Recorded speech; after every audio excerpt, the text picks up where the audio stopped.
No, we have also Dario Sugo that he took part of the session this morning. So good news for both. Good news on that front. Good news to see Esteval in the form that he was on Tuesday night. I know you spoke about him a lot after the game.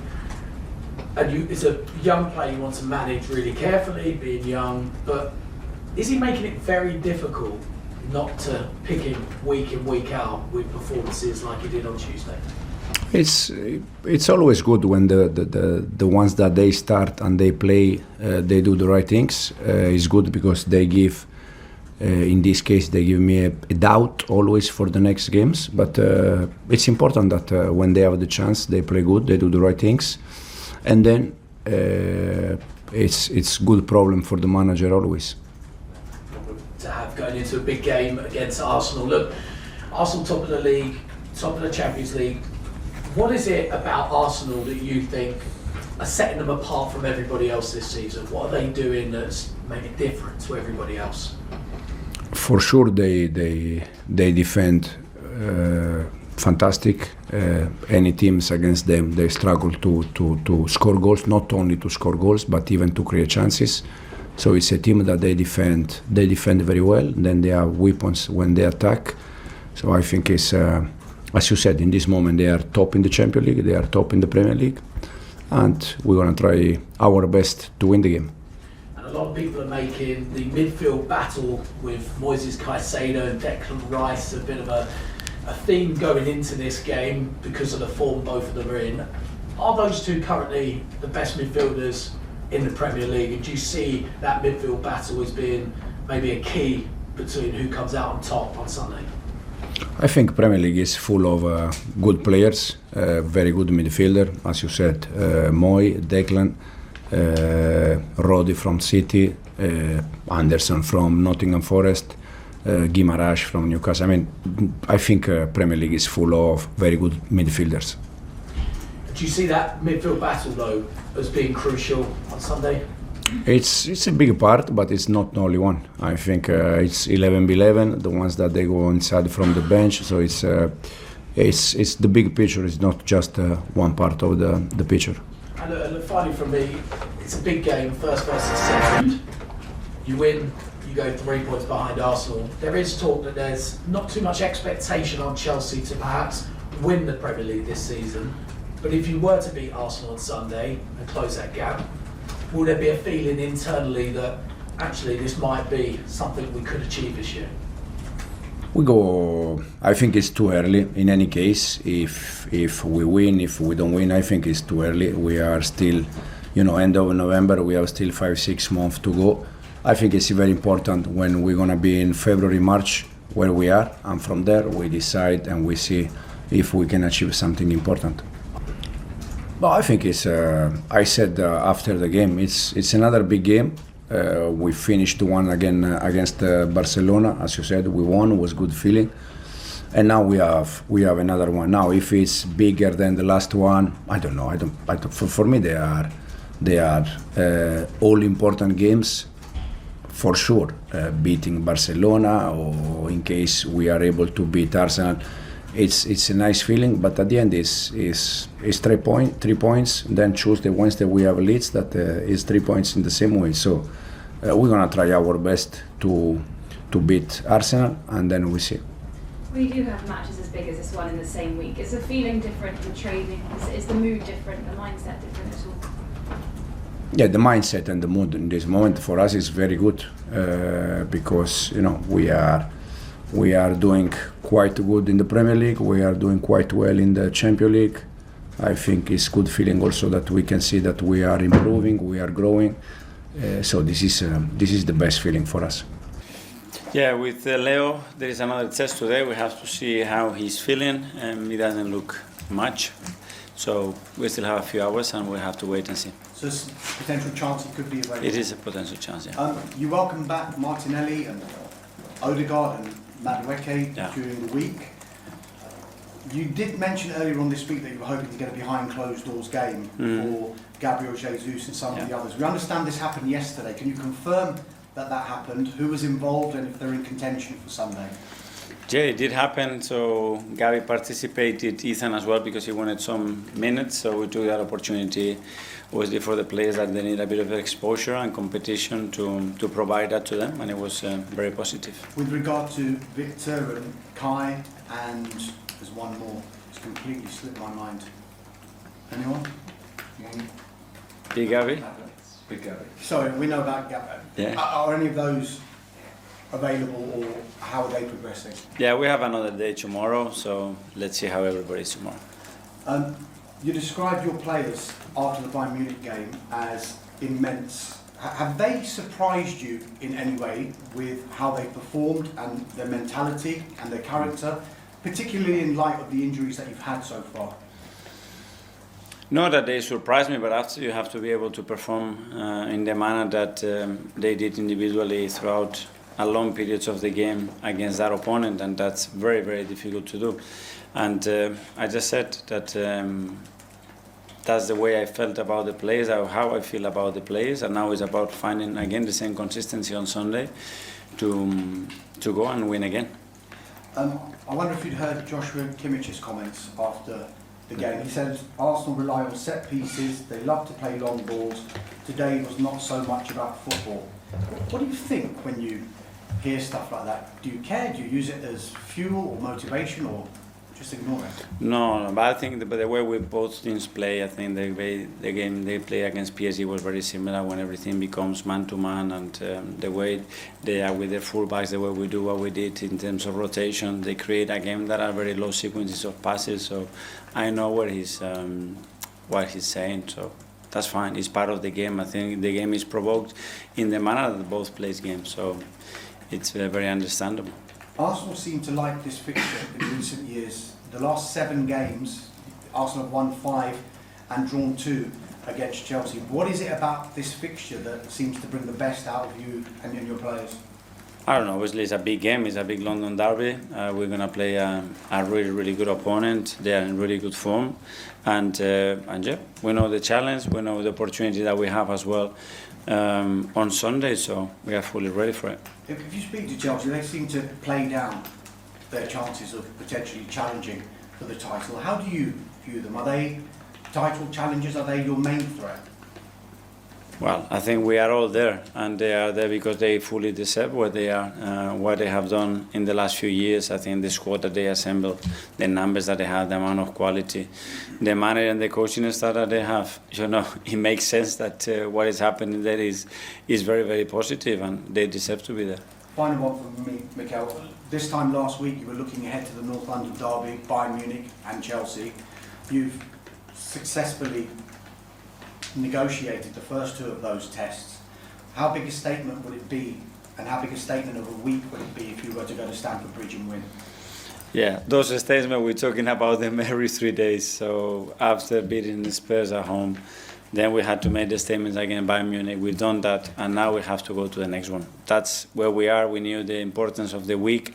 Not only that, what is coming afterwards, after 3 days, is going to be exactly the same. Nothing is going to change, but we are super motivated for the game. Good luck. Thank you. Jake from the Premier League. Hi. Hi. If you do win on Sunday, though, how will you keep a lid on expectations? We don't talk about it's not a lead or no lead. I think we need to understand basically what we have to do to be better than the opponent, to have the chance to win. And if we are able to accomplish that, we'll be to do the same in the next game. Nothing was going to change. And on Sunday, Pierre Hincapie obviously played against Tottenham, then you had Mosquera playing midweek. Did Hincapie do enough to keep his place in the Premier League team last week? They both have obviously a really good possibility. Piero is played as a left back as well, which is another option that we have in relation to the opponent, the game, the state that the players are in. Miles as well is obviously a very good option that we have there. Keep using everybody and making them feel that they are connected with the team.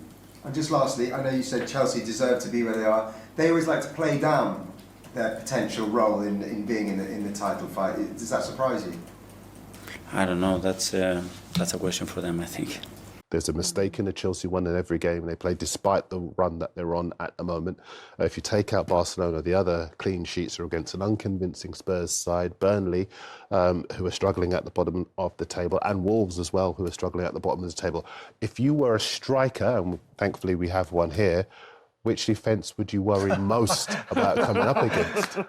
Yeah, I think you make a very valid point there. Arsenal's, but there is a chink in the armour as well, with Gabriel not being there. So even though Hincapie's stepped in and he's been very impressive, there still is a slight weakness. You'd still see that as if you were preparing to play in this game this weekend, because I thought Hincapie looked really composed and quite good, and also they all defend against Spurs. Yeah, no, but. Well, no, Bayern Munich. They didn't have much attacking prowess. No, as well. It was Mosquera. Mosquera against Bayern Munich, yes. So they've got two players who can go in against... When we talk about Arsenal's defence, obviously it's the famous duo that we talk about, and when that's broken, there's got to be a slight weakness and a slight downturn. Even though we've not seen it yet, it's about managing that situation as far as Arsenal are concerned. And listen, for me, this game is set up for a bit of creativity, something special to happen. And I agree with what you say that Chelsea are probably slightly weaker in defence, but then they've got Caicedo in front protecting that space. But I just feel as though this game is set up for a certain man to come on and reintroduce himself to the Premier League. You know which one I'm talking about, don't you? Palmer. Yes. Well, I have a question from a striker's point of view in Chelsea, because they didn't really play with the recognised nine against Barcelona. We were kind of seeing the team sheet and wondering, well, who's going there? Esteva was excellent, but Pedro Neto through the middle and up top as part of that front three with Garnacho, that was quite interesting. Was that something you expected? Is it somehow a place that he could be taking up more regularly now? It wasn't something I expected, but tactically it made sense because Barcelona play with such a high line. When you're going into this game against Arsenal at the weekend, I think it's a very different profile needed, because someone like Neto, I feel, could be bullied. I think we've seen that with Richarlison last weekend, didn't we? Richarlison was very lonely at times, and when you are that mantle and you are that kind of foundation to get your team further up the field, ultimately he didn't hold the ball up well enough, did he, on Sunday? So I can honestly see Liam Delap playing this game. A bit of physical presence just to kind of release that pressure, because no doubt Arsenal are going to play well and dominate the game at stages. So you need someone to go long to, and for me that man's Delap. So you think that he's the sort of player, like, you want him to have his back to goal, take the ball on his chest, keep the ball, retain, so that if you've got players running off him, then you can get people out, and because obviously like I said, Arsenal are going to be in the ascendancy at times, and with their creative players they're going to be dominant, they're going to pin you in. And sometimes you just need a release valve, and hopefully for Chelsea, that can be Delap. And when you hold that ball up, then you can get Neto with you, João Pedro with you, or whoever he decides to play. Obviously, he's got options, and when they're going forward, they're really exciting. Let's talk about the midfield battle, because there is quite an exciting one about to go down here. Moises Caicedo, who was able to be rested against Burnley, because obviously he travelled back so late from international duty. He did feature against Barcelona, expecting him to play against Arsenal, and then against Declan Rice as well in that midfield. He was the outstanding player in midweek against Bayern Munich. That is a scintillating battle to look forward to. It is, and it's going to be interesting to see how Arsenal deal with him, because do they try to cancel him out with a Rice or even a Zubimendi, who both of whom are very disciplined in the centre of the park? Or do they say, listen, let them worry about us and play around him, then play down the channels? They've got very accomplished wingers who can score from the wide areas or provide the ammunition from the wide areas. So it does remain to be seen. Given the game is at Stamford Bridge, I would imagine they'll probably look to contain the likes of Caicedo and play around him. Would you agree with that? Yeah, I think it'll be definitely one man they're trying to stop, and like you say, that is a possibility, whether it's Rice or Zubimendi. But him in his part, that last clip there is so special, isn't it? The way he hunts that ball down, and honestly, in those situations, he's so quick and so dominant. For me, he went there with a lot of hype from Brighton, a lot of expectation to step up. Obviously, the price tag came into consideration, and I feel now we're really starting to see the real Moises Caicedo and how good he can be. And I still think there's potential and growth left in him. And I think on those clips as well, we've seen him getting further forward, and he's more efficient, whereas we know him as that kind of deep line protector. Yep. I think he's adding elements to his game as well. Yeah, well, you mentioned Cole Palmer earlier as well. I want to move on to him because Enzo Maresca was speaking about the prospect and likelihood of Cole Palmer and Estevao playing together. No, they can play together. They can play together. Depends, against which team, depends a little bit the game plan. But for sure, they are excited. The fans, they are excited to watch both together. We also are excited, thinking that at the end, we need always, balance between the two faces. Yeah, there was a funny moment at Stamford Bridge. Cole Palmer was, obviously, they showed him, he was sitting on the bench there. And then when Cucurella was given player of the match, Palmer was standing pitch side and was like, how did you win this? Because I think a lot of people thought Estevao was the outstanding player. Very, very exciting prospect. And I think exciting for a lot of people that he chose to come to the Premier League. Yeah, super exciting. Listen, I covered Brazil in the international break as well, and I saw him there, and he is their next big star. There's a lot of hope on his shoulders going into the next World Cup, and that comes from his time at Chelsea, what he produces in the Premier League, and it's there for Carlo Ancelotti to see. And for me, yeah, as an ex-forward player, when Maresca's asked that question, I think it could be beautiful watching those two together. I think it'd be a wow. Well, you schooled me before the show because I was saying to you, look, I don't know if you can start Palmer in a game against Arsenal, formidable Arsenal, after 2 months out. And you told me a really interesting story. Yes, I did, yeah. So I was recovering from an ACL injury. I've been out for 10 months, and Tony Pulis thought it'd be a really good idea to start me in my first Premier League game against Manchester United. And their partnership at the back then was Vidic and Ferdinand. So it was a rather long afternoon, to be honest. Get a kick. Wow, how did that go? How did that go for you? Well, I try and forget about it, to be honest, Julie. Okay, yeah, sorry. I know I didn't score, we didn't win, but I can't remember what score the game was. But the interesting thing is, I actually agree with Glenn. I think it's a big ask to start Cole Palmer from the start. And I think in English football culture, what we like to do is, if there are really good players, we want to shoehorn them all into the same side. But I think the system that beat Barcelona, and bear in mind, Barcelona's form fantastic so far this season. They're in a two-horse race with Real Madrid for the Spanish title. The attacking trident of Rafinha and Lewandowski and Lamine Yamal, and Chelsea kept them quiet. Yeah. I think the system they've got so far works, and maybe we could see Palmer in the 65th, 70th minute. He's coming back from injury. You have to be fair to him and not expect too much too soon. Estevao, or Estevao, some people are calling him, he's more than capable of minding the store by himself, I think. Yeah. Estevao, if anyone forgot that you're a print headline man, there's the proof. It's in the pudding. Estevao. I'm available for bar mitzvahs and weddings as well. Just make sure it's on silent for now, because it's going to be ringing off the hook worldwide. Okay, speaking of players coming back from injury, very similar situation at Arsenal, because Eberechi Eze was sensational in that North London derby, which I won't remind you of your predictions. Actually, we've clipped that up. No, I'm kidding. Eberechi Eze was amazing, scored that hat-trick, but now there is an opportunity for Martin Odegaard to start. What do you do if you're Mikel Eze or Eberechi easy, as lots of people been saying. Why would you drop someone who has had such an outstanding impact on the team, on the fan base, on the momentum that Arsenal are trying to generate? Listen, I'd defer to Glenn because he would be able to tell you far more about why it would be important to have that stability. But I don't see why, even if Odegaard might be the superior player, the senior player, I think, well, exactly. Superior. So, but some people would see him as superior. Eze right now, he's the man with the possession, 9/10 of the law. For me, Eze is everything Arsenal are. I think he is the community of Arsenal on the pitch.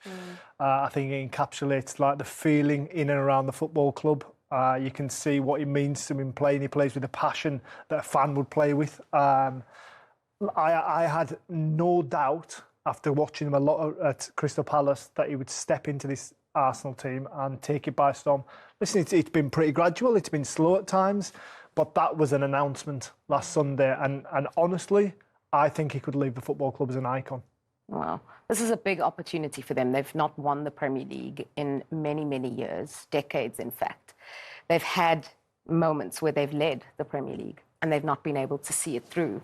Let's take a look at some of their fixtures that are coming up, because, you know, once they play Chelsea, they've played most of the sides in the top half of the table, certainly. And this is confirmation of what's coming up. I mean, mentally, Darren, that's also part of the fight. You know, they've got this big game against Chelsea coming up. They had a big game in midweek. They had a big game on Sunday. But mentally, this is a battle for them as well. It is, because the inference the feeling a lot of people would have looking at this fixture list is that these are all winnable games. And I think that's where Arsenal have slipped up in the past, not necessarily against the biggest teams. It's against the smaller clubs. And I think, for example, Crystal Palace is a potential banana skin. Everton would be in the top 7 on defensive record, for example. They've only conceded 13 goals so far this season. Brighton, as Glenn will tell you, very, very creative, free scoring. Aston Villa, one of the best defensive records in the Premier League, joint third, having conceded only 11 goals so far. These are all tough games. They've got 8 games in 27 days. That's like a game every 3.5 days. That's a tough ask for any group, especially against the quality they're coming against. There might not be the names that we kind of consider being a difficult game for Arsenal, but I think any Premier League opposition, and this is really where we're going to see how they manage being top of the league, because obviously they've got history of blowing it, but also their squad depth. What we've lauded them for in the summer of like kind of getting better. Well, this was going to be my question. The main difference between this season and seasons past is that they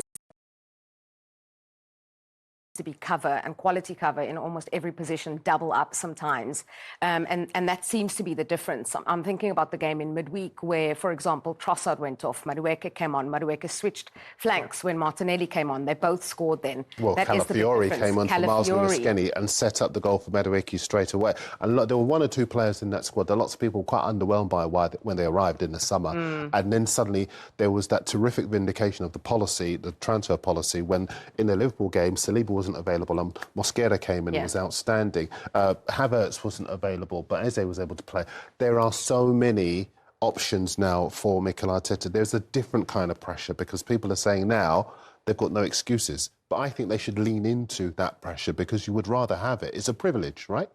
Yes, it is, yeah. And I honestly think that this is their season from this point on. I think Saturday's huge. If they get over the line against Chelsea, and that could be massive. I think it sends a message out to the Premier League. And also, I look around them and I wonder who can muster a challenge. They look so strong. Yeah, very.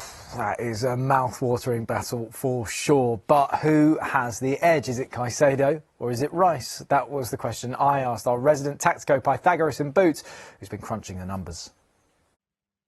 Declan Rice versus Moises Caicedo. Who's the better 6? Who's the better 8? Who's the one you'd rather build your midfield around? Declan Rice has more influence in the final third. Arsenal's 4-3-3 has him as a box-to-box midfielder. He's not a sitting midfielder, so that gives him that freedom to get forward and join in the opposition box, play more passes into the box and generate more assists for his team. In stark contrast, Caicedo operates deeper in Chelsea's 4-2-3-1. He is the heartbeat of the team. He's the player that's the pivot. The whole build-up revolves around him. And I think what he has that Rice doesn't is this ability to be very press-resistant in deeper areas, wriggle out under pressure and then find those forward passes. Whereas I think Rice needs someone like Zubimendi to hold his hand in the deeper lying phases of the game. In terms of carrying the ball, Rice dominates. He carries the ball more often. He's got the legs to really drive through midfield, burst past people and run through the heart of the opposition.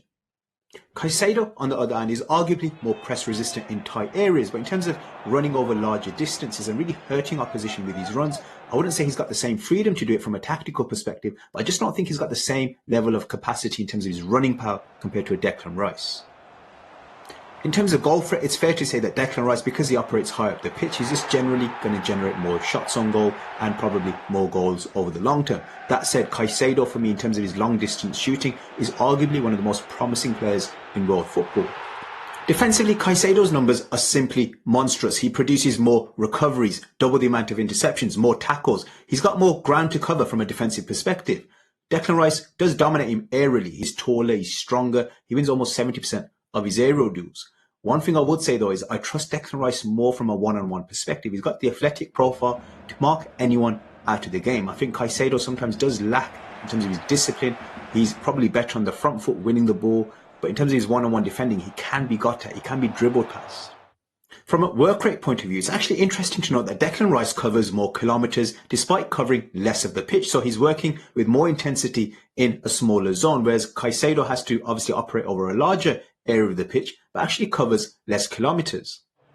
In conclusion, if you want a complete midfielder at the base of your midfield who doesn't really need his hand held from a build-up perspective, that player is Moises Caicedo. On the other hand, if you want someone who's physically dominant, someone that can break through opposition lines, and he's also more of a set-piece threat, that player is Declan Rice. So ultimately, it's not about who's better, it's about who you want to build your midfield around. Caicedo is the system, whereas Rice is thriving inside one. Of course, Roberto Di Matteo and Alan Pardew with us tonight. So I've got to bring that question to you guys. I'll make it easier now, Roberto. Are these two the best midfielders in the Premier League right now? Arguably, yes. I think there are some others as well. I very much like Guimaraes at Newcastle. Yep. Rodri at City. Of course. So there are some others as well. But yes, probably the most dominant two players right now are those two. And how much, Alan, have you seen Rice's level kind of rise? Because he was putting in, we spoke about this earlier, he was putting in those consistent levels at West Ham, but it seems to have gone up a gear. Well, for a lot of his career, he was involved in set plays because he's a big guy. But obviously, taking them was better. I mean, his delivery at set plays sets him apart, in my opinion, in this challenge, because his deliveries are absolutely off the scale. Can you believe it? He never took corners at West Ham. He only started getting into taking set pieces from January last year. You'd put him in the box. Yeah. He's aggressive. So, you're taking out a massive asset. Luckily, Arsenal got about 8 guys who are 6'3", so he can take the. I mean, when I've watched him, not just the pace he puts on the ball, the accuracy. When you get a set play and the timing of your runs and everything, you've got to be so consistent with your accuracy, and he is so good at that. He never seems to miss the target area. So that for me just puts him above Caicedo at this time. So you know where my vote's going. Yeah, I know yours going. Yeah. I also think, when you look at those stats, and Roberto will be the first to tell you this, they don't tell you about the personality of the character. Now, we both haven't worked with those two guys, and what they're like in the dressing room, that would play a factor as well. Yeah. They both look sound citizens, and of course they must be to be at the levels they're at, but that would be a deciding factor too. It's interesting to hear. Roberto, so many Chelsea fans have been crying out for that replacement for N'Golo Kante. N'Golo Kante. Exactly. Do you see Chelsea Caicedo in the history always had a really good number 6 over the years, the winning titles teams, but generally there's always been a good number 6 there. I love Caicedo, so my vote is going to go to him. To Moises, I love you too, Declan, but that's good. We got a split. I've watched Caicedo a little bit more, so I thought he was world class against Spurs. Yeah, away. Yeah, he was. He was world class there. What about Mikel and him? Who would you Claude. Yeah. He's a cheeky little one, Claude. I mean, they're top. I mean, Claude is obviously.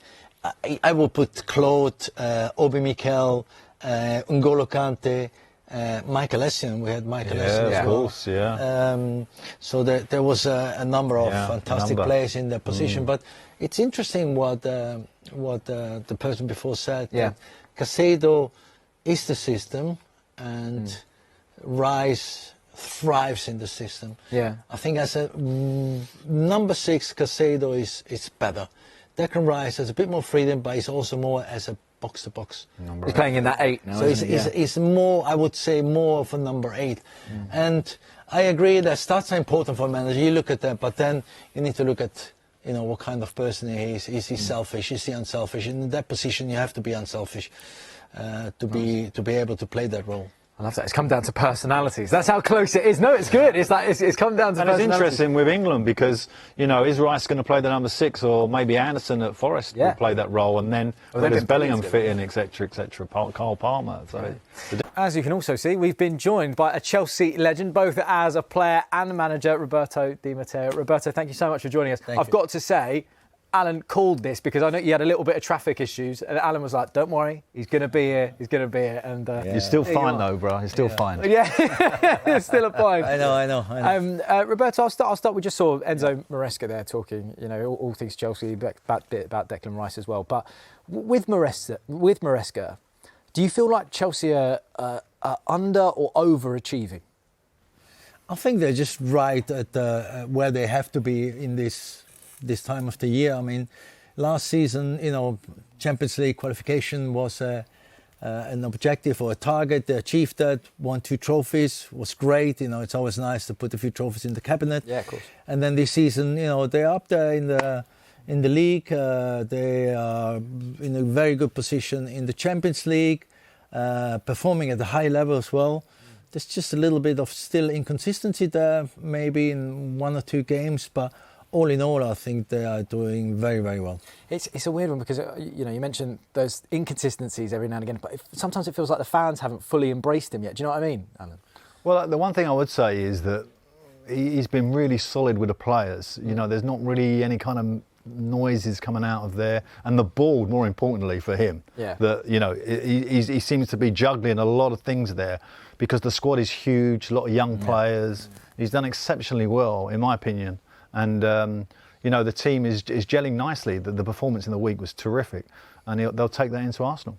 And Cole Palmer's obviously been out. He's only had 2 Premier League starts. Is it a case of get him in as quickly as possible, do you reckon, Roberto? I wouldn't expect him to start on Sunday because he's been out for a while now. And also the team has been performing extremely well. So it'd be a surprise if he's on the starting lineup. But he's a player that... he can unlock a game. He's a player that has done some marvellous stuff for the club, and it's good news that now end of November he's available again, because now then the Christmas period is coming out with many games, so you need all your players available if possible. Yeah, Alan, what would you say? I mean, he's been out. Obviously, Chelsea have been on this good run of form. Like they're second in the table, as we say, playing well in the Champions League. All of a sudden, Cole Palmer becomes available. Physio saying to you, he's fit to start. What are you doing? He goes on the bench. I mean, Roberto, I tell you, the one thing that, you're under pressure on as a manager is to play a player too early and he gets an injury, play him full 90 minutes at that level. So to introduce him, particularly on the back of a winning team, is like the perfect scenario. So if the game's not going so well with 20 minutes to go, it will lift the stadium, and lift the team, because obviously he's an exceptional talent. Well, there was one talent you were talking about as well, Esteval. Wow. And I think you're right. I think it's that thing with a player like that really just lifts not just the players around him, but the crowd. Yeah. I mean, I was doing a commentary there, and Esteval, I've never heard, and Roberto probably backed this up, I've not heard the excitement from Chelsea fans for a long time. Maybe going back to even Ian Hazard when he first arrived, the level that he produces. He come on against Wolves and changed the game. He's got exceptional talent and so quick over that sort of first 2-3 yards that he's almost impossible to defend. So outside or inside, whichever way he's going to go, it's very difficult to stop him. He has a confidence about him. He's starting for Brazil at such an early age. It's just a terrific prospect. He's become Brazil's penalty taker as well. He's 18 years old. Roberto, have you been surprised? I mean, seeing someone come from Palmeiras, straight from the Brazilian league into a title contending Chelsea side, and he's adapting so well to the Prem. Yes, I was surprised. I mean, it amazes me how mature he is for his age. I watched him in the summer in the FIFA Club World Cup when he played there for Palmeiras, but to expect him to come to England, a new country, new language, new environment, and then start off so well, that did surprise me a little bit. But, you meet him and he's a really humble guy, and he's got a great family behind him, around him. So he's very settled here in London or in Cobham. And so, and he's an exciting player. I mean, when I first watched him in the States, I was like, wow, this is special talent. And he's slowly developing, because let's not forget, he's still very, very young. Yeah. But he has so many skills and attributes, and he's only going to get better as well. So he's going to be a top player. Yeah, absolutely. As a manager, right, this may seem like a silly question, but if the game's a little bit dull and you are looking for that injection, are you thinking about a player that the crowd all of a sudden are going, we've all been waiting to see him? Well, of course, you always got that in the back of your mind, a sort of armoury as a manager, to kind of have a player that can lift the stadium. I mean, I had a talent at Newcastle in Ben Arthur who had that same, the excitement around him was like perhaps above his ability even. Yeah. But it just is, and it just creates such a presence when he enters the field, etc., etc. But Palmer is a player that also carries that. So Chelsea are lucky; they got two really outstanding players, young players, who can lift a stadium, whether they're on the pitch or coming in later. It's a great asset. Mikel Arteta, I don't know what you think about this part. It's really giving it, a little bit like, bit of pressure towards Chelsea there. What do you reckon? Definitely. He's getting it every week. They're at the top of the league, etc., etc. He'll just palm it out a little bit of that pressure. Yeah. I would suspect that, he is looking at them as, real contenders now, whereas perhaps at the start of the season he wasn't sure. Like us all, I think we was all quite wondering how Chelsea were going to cope from the World Club Championship. Yeah. The after effects of that, would they hit the ground running? And they've done exceptionally well. So, it would make for a great viewing on Sunday. Absolutely. And Roberto, this Arsenal side that you're looking at this season, you come from a great win, obviously, against Spurs. You've played Bayern Munich. You've beat them at home as well. What do you think can stop this Arsenal side now? Oh, at the moment they look unstoppable, don't they? I mean, they've been very consistent over not just this season, but probably the last 2 seasons, 3 seasons, and they've just become stronger and stronger. They're very solid now. Their defensive organisation is brilliant, and that's why they've conceded the least goals in the Premier League as well. But they have such an attacking threat as well. So it's very difficult to play against the Arsenal team because they press you very high, they press you very hard, so you don't have much time on the ball. So you have to be able as an opposition to go past the first press. If you manage to do that, then you might have a bit of space, because otherwise they just suppress you. Yeah, exactly. And I know there's a lot of Spurs fans that won't want me to go back to last weekend, but I mean, Eberechi Eze, that hat-trick, it felt like almost a career-defining performance by him, would you say? Yeah, certainly for his Arsenal career, because, at QPR and at Crystal Palace he's been exceptional. Yeah. And, they won the FA Cup with his goal, so it just goes to show that he was at the levels. But what he's done at Arsenal this year is you can see there's a new confidence in him. When you go to a big club and you grow with it sometimes, or you fold with it, and he's grown with it. And the hat-trick was a bit like Rice's 2 goals in the Champions League, a career-defining moment for him and the fan base. Because obviously, Arsenal's biggest rivals and the North London derby, to get a hat-trick is, this is the game you want to score in, isn't it? Of course, look, and he's such a humble, lovely guy as well. You can tell that he's so loved by not just the fan base, but his fellow players. And, he just takes each goal with such aplomb. It's just so natural for him. Well, I mean, the difficulty now, especially after a game like this, is Mikel Arteta now has a fit Martin Odegaard, club captain. Roberto, for you, if you have that decision, sorry, I mean, look, I could have asked either of you. In fact, I will ask both of you. I mean, you've got Eze, you've got Odegaard. What are you doing ahead of this weekend? It's a tough decision, but I don't know what it's going to do. Either way, I mean, the team looks very well organised, whether the one place or the other place. Now, Eze is obviously, the top of his game, so full of confidence, had a great week. You might consider that he's played 2 games in a short period of time, so might bring in some fresh legs for Sunday. But that's really down to the manager, how he sees them on a daily basis on the training ground, and then make a decision about it. How much of a headache is that, as a manager, Alan, to have a player that is pushing your captain in that position?